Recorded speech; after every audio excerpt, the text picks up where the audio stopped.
Morning, everybody, and welcome. It is a Wednesday morning. We've got racing down at Durbanville, which is always great, the country course, and very competitive racing. One or two races look really tough.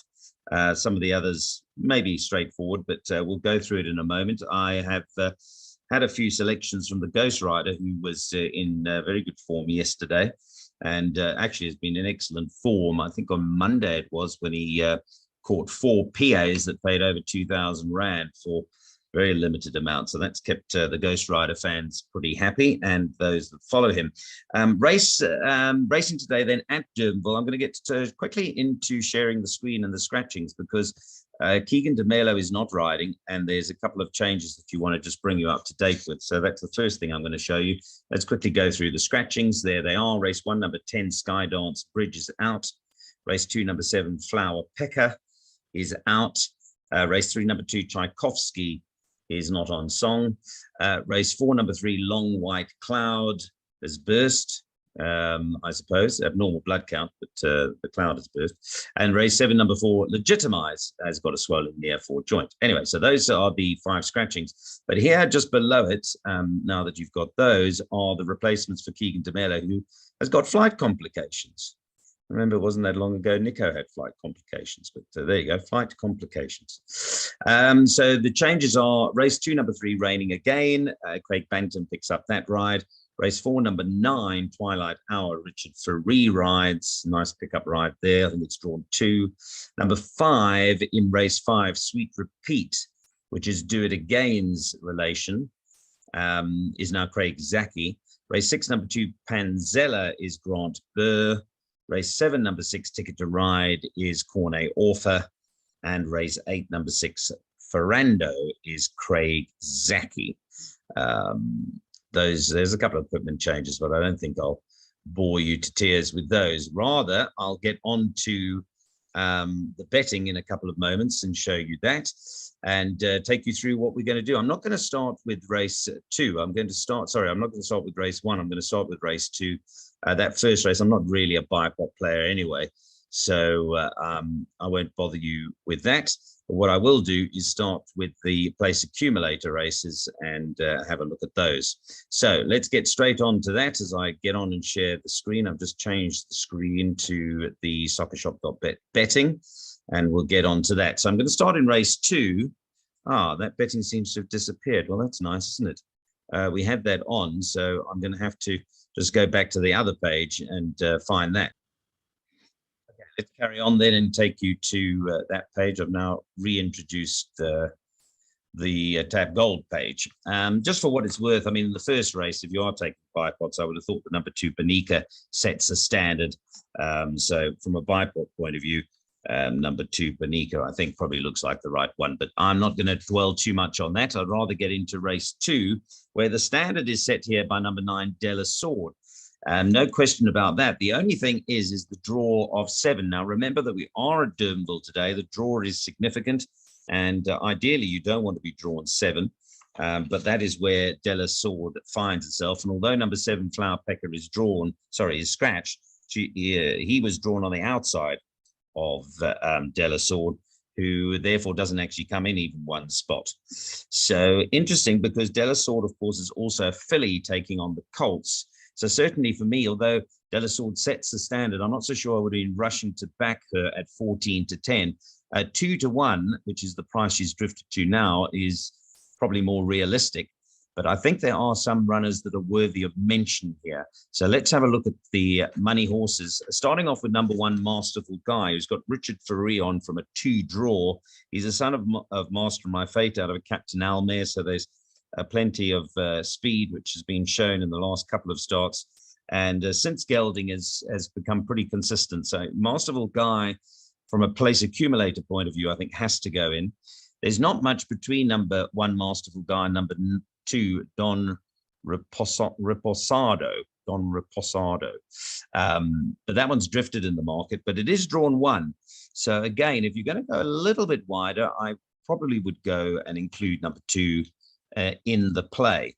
The other horses that have attracted money, number 3, Raining Again. Well, interesting horse, because he's drawn 4. Craig Bantam now rides. He's having his 3rd run after a gelding. He has got some Durbanville form. He went to Durbanville just on the one occasion, showed very good pace and was run out of it by Silvano's Dasher. But he was drawn 7 out of 12 that day, and that was a good effort. Showed pace, as I say, just tired late. So he's got some course form, and Eric Sands, well, he's always turning his horses out well. And of course, it was, I think, last week when Hit Them Hard Sunshine made a winning debut from the Sands yard. So Raining Again, not the worst outsider, certainly at 16-1 as he was at one stage, I think was a ridiculous price. So number 3, Raining Again, needs a mention. And then the money for the first timer, number 8, Rock on Tommy. Well, he's at What a Winter. He's out of a modern day mare. To be honest, I can't think of too many modern day mares. I mean, he was quite a nice racehorse. I mean, he was sort of a miler, if you remember. Fenwick Tarbert, I think, owned him, didn't he, modern day, back in the day. I'm trying to remember who trained him. Was it Mark Dixon? I think it probably was Mark Dixon. But he was a nice horse. He was a miler. This is the daughter of modern day. What a Winter mare. I think you must respect the money. Andy Elton's colours. He's had lots of success with Paul Reeves. So you can't totally discount the money, but we're just guessing. I haven't heard anything apart from the betting. So we'll see. If you hear anything, if you've heard any mutterings about Rock on Tommy, then you can take what you've heard and use it to good effect. But for me, the bottom line is initially number 9, Delia's Sword, set a standard. But one has to remember, A, it's a filly taking on colts, and secondly, drawn 7, which is not the best. From a place accumulator point of view, she should run a place, but I'm going to go a little bit wider. I'm going to pop in number 1, Masterful Guy. I'm going to probably pop in the 2, and I'm definitely going to pop in the 3, Raining Again. And I might add the scratching so that if Delia Sword, who's likely to go off favourite, does run a place, you'll double up. But no bank for me in the first race. I'm just going to play a little bit wider in the first leg of that place accumulator. Right, let's move on to the second race, which is an interesting race because the Ghost Rider put this down as his best bet on the card, number 1, Silent War. And on face value, he might be right. It was 7.5 to 10. It's now 5.5 to 10. So they have backed number 1, Silent War. But I would again put just a cautionary out there and remind people that this is not a maiden. And people are going to say, what? Horse is a maiden. Well, it's not a maiden. It's a maiden handicap. Now that changes the parameters of the race considerably because it means that Silent War, who's rated to 76, must carry 60 kilograms. And a struggling, and I have to say he has been struggling horse like number 4, Gem Rock, who ordinarily, if this was a normal maiden, probably wouldn't get anywhere remotely near Silent War, is only carrying 56 because he is a 62. So Gem Rock is receiving 4 kilograms from Silent War. Now that's got to help his chances. He's got to finish closer than he would do in a normal handicap. And I know he's had 16 starts. This is his 17th start. But weight is important. And Gem Rock, I think, has got a chance to perhaps, if you find some of his best form, to be an influence here. But the other horse I want to talk about is the other Eric Sands runner, because number 4, Gem Rock, is pretty exposed. But number 7, Electric Warrior, is Eric's other runner in the race, and this is not exposed. Electric Warrior, couple of positives. First of all, he's got Richard Furion.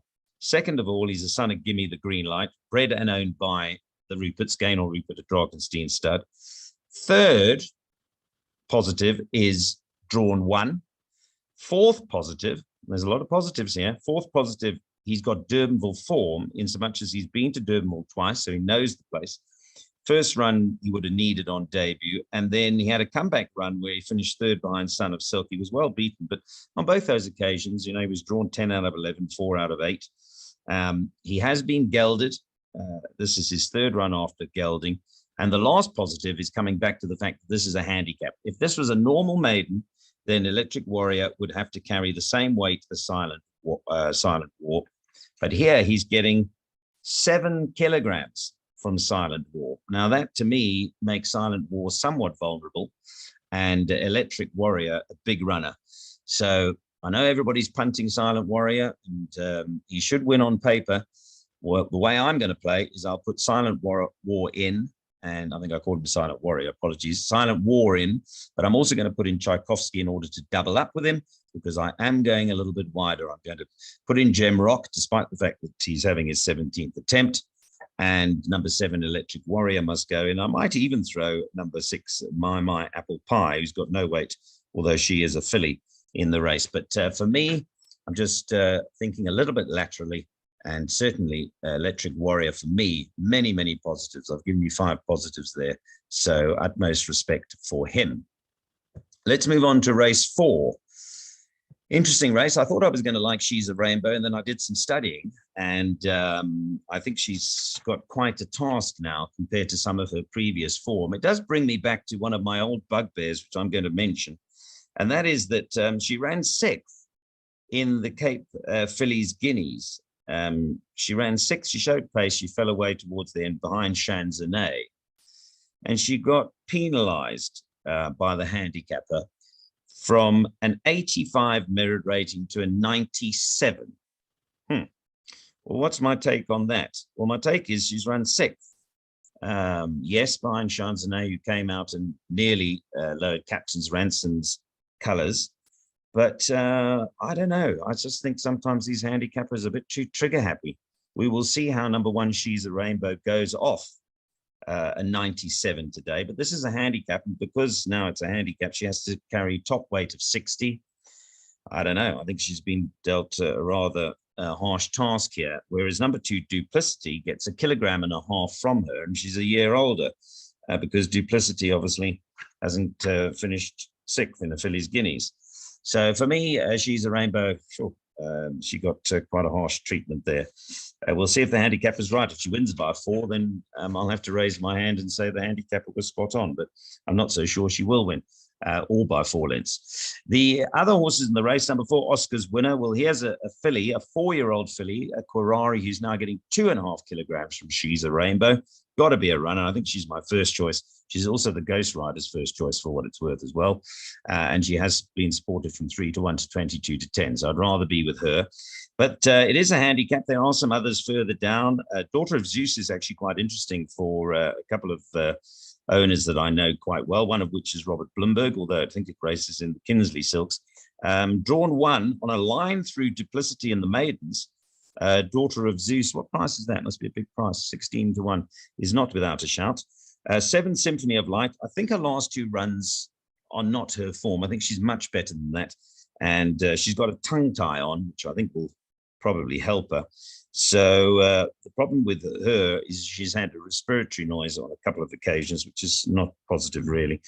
Number 8, Warm Welcome, won very well on Met Day, I think it was, and is not without a chance, carrying only 54.5. And then I mentioned earlier on Twilight Hour, who's a daughter of Vercingetorix.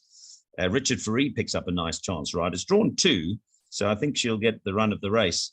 Whether she's good enough at this stage, she might have to improve a bit to get a blow in. But Richard Faree riding from a 2 draw is certainly a positive, and the Adam Marcus yard has been in good form. So again, this race, pretty competitive. My selections are in, well, I was going to say no particular order, but I'll put them in order. Number 4, Oscar's Winner, is probably my first choice, but I do see some value in the likes of 5, Daughter of Zeus, 7, Symphony of Light, and I think Duplicity does set a standard. Remember, Duplicity's sister is Clouds Unfold, so she's got a lovely pedigree. She's drawn 4. I don't know whether she can win with 58.5, but I think from a PA point of view, she'll be on the premises. But just from a personal point of view, a handicapping point of view, I'll be very interested to see how She's a Rainbow goes, carrying 60 kilograms. And we'll see if I am right that the handicapper was a bit trigger happy, as they can be prone to be. Right, let's go. Race 5. Here we are with a 5th race. Okay, the Ghost Rider actually said to me he's got no opinion in race 5 and 6 and said you're on your own, which pleases me because it means I don't have a clash. I like a few here, guys. I like a little bit of value, and my value selections are the following. Number 7, Song. Number 8, Field of Vision, very much my value play at 10 to 1. It's an open race. I think the Ghost Rider is right when he says that this is a fillies and mares 78 and anything can happen. Number 1, Fame Boss. Let's go through them just numerically quickly. Number 1, Fame Boss is capable, has been to Durbanville 6 times and has won there, but isn't exactly prolific at Durbanville and has drawn 10. So Yeah, I don't know if I'll be rushing to take 11-2. She could win, but not my first choice. Number 2, Golden Dar, has won at the course. She actually ran, interestingly enough, to Shanzanay on the 14th of September at Durbanville and was giving Shanzanay 2.5 kilograms and got beaten 2.5 kilograms. So Golden Dar does set a standard. She's drawn nicely at 3, and she certainly will be going into my PA. Number 3, Rewrite the Stars.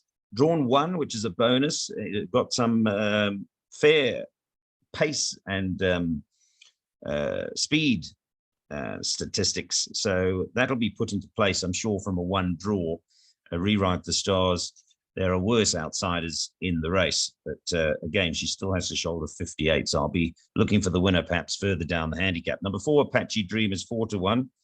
She's got some solid form, but she's a 6-year-old mare. She's drawn 9. She's actually not in my play. Number 5, Sweet Repeat. I mentioned it earlier. She's assisted to do it again. Craig Zaki picks up the ride. Last run was disappointing. I'm sure she'll run better, but I prefer some of her stable companions here, which are just below her. Number 6, Intinga, daughter of Dynasty out of a Jetmaster mare.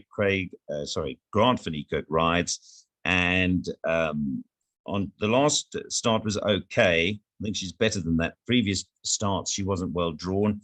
She could pop up. But here's my next 2, which are my ideas of the runners in the race. Number 7, Song. Interesting, first of all, from a pedigree point of view, number 7, Song, and number 9, Isle of the Winds, are actually sisters.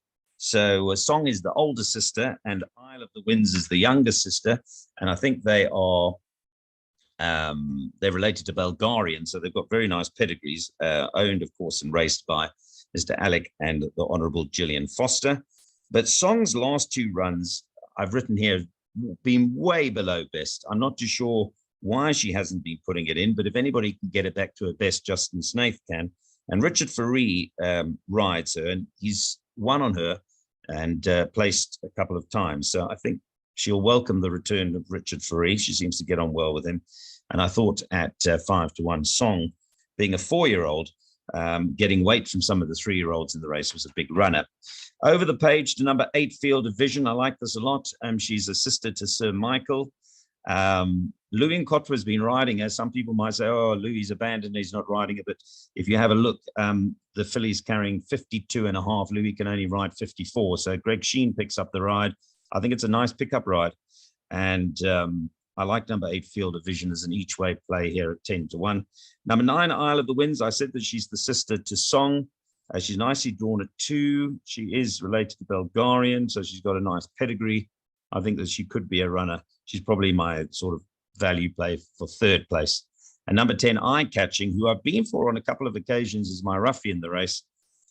I'll be putting her in for old time's sakes, but I don't think she's particularly well in this race because it looks quite competitive. So to sum up here, and I went through all of the horses, but my value play, because of the value, would be number 8, Field of Vision, and number 7, Song, probably my first choice. But of the prices, obviously, you're getting 5-1 Song, 10-1 Field of Vision. I would play around with those in an open race. Let's move on to race 6. I'm going to try and pick up the pace and take you through a very interesting race. This is another race that the Ghost Rider said, good luck, Neil. I'll move on to race 7, he said. And I've got field race written here, so I am in total agreement with him. Interesting race because it's a 70 handicap. Some of these fillies have tumbled down the weights. 2 of the older horses have down as much as 21 merit-rated points, these being number 8, Rocket Girl, and number 10, Hammy's Fan. Now, that's countered by the fact that they're not getting any younger. Number 8, Rocket Girl, is a 6-year-old mare, and number 10, Hammy's Fan, is a 7-year-old mare. But they're both 4-time winners, and Rocket Girl has actually won twice at Durbanville. She's drawn 2. Nice draw. And Robert Carty, I think, is a very capable rider and hasn't got the worst form in the race. So that's an outsider I wouldn't leave out. Well, I'm going field, so I'm going to include them all, obviously. Number 10, Hammy's Fan, another one, 4-time winner. Of the 2, I suppose I slightly prefer Rocket Girl. Right at the bottom here, number 11, Costa Esmeralda, is 40-1. And she deserves to be 40-1 based on her last 2 runs. But something's obviously gone horribly amiss there. She's clearly better than those last 2 runs. I don't know if there's... Oh, they got the tongue tie on today. maybe that'll offer some improvement. But what I did want to say about Costa Esmeralda is that she is no less than Marinaresco's sister and Marina's sister. So she certainly is bred to run better than those last two starts. I'm going field here. My first choice, probably because of the way she won last time, is number 3, Poit et Moi. She's a daughter of Master of My Fate. When she got beaten by Raising Quinn, you'll remember I actually said when on Met Day we liked Poit et Moi, I said that day she was very unlucky because we'd all bankered Raising Quinn, but Raising Quinn was a lucky winner. She'd just hang on, and Poit et Moi was flying, which is why we made her a good thing on the 29th of January, which was the Met Day. Obviously, she's in handicap company here, but I think you've got to respect her. She's a nice, big, strong filly, daughter of Master of My Fate. This is number 3, Poit et Moi. And I think she'll confirm that turnaround on my thought process with number 4, Raising Quinn, particularly as Poit et Moi is drawn 5 and Raising Quinn is drawn 10. Not that Raising Quinn isn't without a chance, of course. The other one I want to mention, perhaps number 7, Call It Fate, who on her earlier form, Bye Bye Bombshell and Warm Welcome in particular, remember Warm Welcome actually won on Met Day, I think it was the last race, is not without a shout. Bottom line, Ghost Rider is spot on. This is a very open race, and you can hear that I'm looking for value with the likes of Call It Fate, Rocket Girl, and Hammy's Fan, despite the fact that they're 6 and 7 years old, and even the 40-1 shot. I don't like the race. I'm going field. If you want a contrary opinion and banker Everglades or Poit et Moi or Margin Call, then you're more than welcome to do that. Me, I'm going a little bit wide. Well, I'm going very wide. Right, let's try and bring it back and go a bit shorter in the 7th race, where number 4, Legitimize, is scratched. I like this race. I like the way it shapes up. I'm going to start, though, by telling you that the value play on the day, if the Ghost Rider was doing the selections, which he's not, he's just bending my ear, he would go for number 7, Travel Master. He liked it a lot. I respect Travel Master, but and he's had 2 runs over the course and distance, including a win. He is a 4-year-old, and we liked him last time, of course. We liked 2 horses last time, and they were in 1st and 2nd at big odds in the race, and that was number 7, Travel Master, and number 1, Bramall Phoenix. I think they'll both run well again, but I'm looking elsewhere for some improvement from other horses. I thought number 3, Poltergeist, was a very interesting runner. He's a son of Silvano, which would perhaps suggest he'd need more ground, particularly being out of a daughter of Shamadal. But if you have a look at his course form, he's run 3 times at Durbanville for a win, a 2nd and a 3rd, and the course and distance, the 2 starts, a win and a 2nd. Last runs at Kenilworth were both around the turn, and he was horribly drawn behind Han Solo. He was drawn 12 out of 14, 10 out of 12. I don't see any Han Solos in this field. So from a 1 draw, I think number 3, Poltergeist, will be effective. In time to come, he probably will enjoy certainly a little bit more, maybe 7 furlongs or beyond on his pedigree, but off a 1 draw, I think he'll be competitive. Number 2, Ragnar Lothbrok. I've always liked this horse. He's a very nice looking son of Vercingetorix. He's got a lot of positives. Aldo de Meyer, drawn 3, and I think he will run an honest race. So he's probably the right form horse in the race, number 2, Ragnar Lothbrok. And if you snaffled the 7-2, I think you've done well, because he was, in my opinion, overpriced. I think 5-2 is about right now. So my play in this race, number 2, Ragnar Lothbrok, absolute respect. And number 3, Poltergeist, is starting to go out to a big price. I've mentioned that the Ghost Rider likes number 7, Travel Master. The improver might be number 8, Ovation. I thought it was an interesting booking, Richard Ferree riding for Candace Bass Robinson. He doesn't often ride for that yard. He's ridden for Candace 12 times for a couple of wins. So when he does ride, he rides well. But it's quite a nice pedigree. This family, the Minelli family, is pretty useful. And I think the last couple of starts, Ovation is better than that. There was a form line. Yes, let me show you a form line. So if the Ghost Rider is watching, because I only got his message, I want him to have a look at this form line. And that is on the 1st of December, where Travel Master beat Ovation by, I'll tell you now how much it was, 1.75 lengths, right? He beat him 1.75 lengths. Travel Master beat Ovation. Today, there's a swing of 4.5 kilograms because Travel Master is up 1.5 kilograms and Ovation is down 3. So if you just do the math, if you like, as he does, Travel Master, well, you've got to like number 8 Ovation, especially with Richard Ferree on and a tongue tie on. Could be a surprise, number 8 Ovation. Again, though, very open race. I'd certainly get my bankers in if you can a bit early on, unless we can find something for you in race 8, which is the last race we're going to have a look at. And the answer there is no, I don't think you can. I think that's why the place accumulator is the play today. Number 1, Trivial Master, Trivial Matter even, is a son of What a Winter. He's drawn 1, that's going to help him. I initially was going to try and beat him and then sort of came back to reckoning that he was probably the horse to beat, even though he's a 3-year-old carrying top weight of 60. I think he sets a standard, and it'll be interesting earlier on because he beat Ridge to Reef. And there is some Ridge to Reef form earlier on in the day. I think it was the second race. Let's have a look if there was a Ridge to Reef. I think, was it number 1? Yes, number 1, Masterful Guy, ran 3rd to Ridge to Reef. So if he runs nicely again, Masterful Guy, then that will, in some respect, boost the form for number 1, Trivial Matter here. The money horses, number 6, Ferrando. He brings KwaZulu-Natal form. We'll have to see. And he's flying the flag. He won very nicely, but it was on Gravel Polly. So it's a bit of a leap of faith for him to pop down to Cape Town now and run on the turf. So not totally convinced. I'm going to take a watching brief with number 6, Ferrando.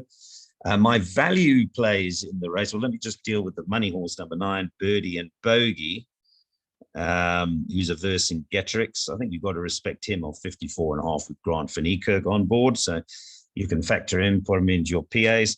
But the other horses that I do want to mention are number 8, Wordsworth, who's 20 to 1. I think he offers a bit of place value. He's run this course and distance twice, and he's run second twice. He'll have to pick up his feet a bit, but off 55 kilograms, he's not the worst 20 to 1 outsider I've ever seen. And the Ghost Rider also like number 4, What a Man, in this race.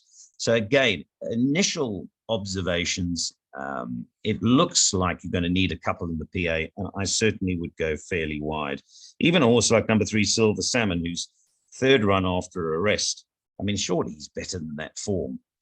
He once ran 2nd to Cosmic Highway, who came out and won whatever he won the other day, not the Diadem, the Merchants, whatever it was, on Derby Day. I mean, he ran Cosmic Highway a neck at level weights, and now he's struggling. So if Glenn Coxon can get Silver Salmon back to something close his best, I mean, he might turn out to be a lunatic price at 25 to 1.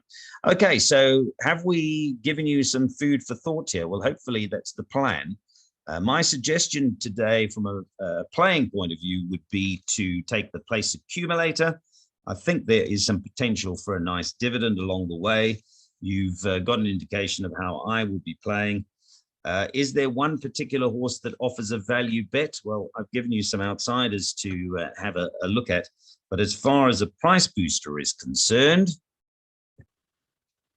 I'm going to go for this 5th race and decide either on number 7, Song, who's a little bit shorter than number 8, Field of Vision, and decide which one I'm going to do with those. So that decision will be made in the next half an hour. But certainly if you hop along to soccershop.bet, you'll be able to see that.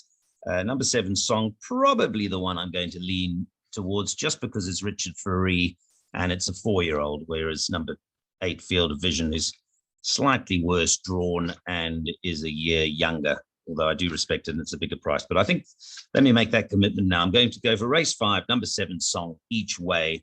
And hopefully Justin's found the key to her because she's been running poorly and she's way better than those last 2 starts. So let's hope we're on Song at Durbanville today. Trappy card, place accumulator is the way to play. Good luck.